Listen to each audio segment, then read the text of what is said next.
12 షిప్పులు ఒక్కసారిగా ధ్వంసం చేసి పడేసింది అమెరికా.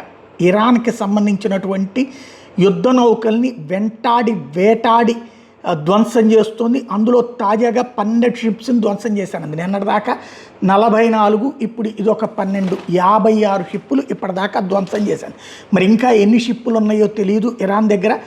ఇరాన్ అయితే ఖచ్చితంగా యుద్ధంలో గెలుస్తాం, మా షిప్పుల్ని వాళ్ళు ధ్వంసం చేశారన్నటువంటిది అబద్ధాలని చెప్తోంది.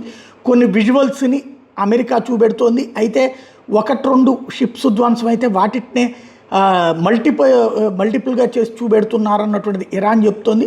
ఓవరాల్గా చూసుకుంటుంటే కంటిన్యూస్ అటాక్స్ అయితే సాగుతున్నది. యుద్ధం ఆగుతుంది అనుకున్నటువంటి భ్రమ మాత్రమే అయింది. యుద్ధం కంటిన్యూ అవుతున్నది అయితే స్పష్టంగా కనబడుతుంది. రాబోయే రోజుల్లో మరి అమెరికాకి సంబంధించినటువంటి వాణిజ్య నౌకలు, అట్లాగే తాజాగా ఇతర దేశాలకు సంబంధించినటువంటి ఆయిల్ నౌకల్ని కూడా ధ్వంసం చేస్తున్నటువంటి ఇజ్రాయిల్, ఇరాన్ ఏమాత్రం అడుగు తేడా పడితే ఊరుకోమని చెప్తోంది.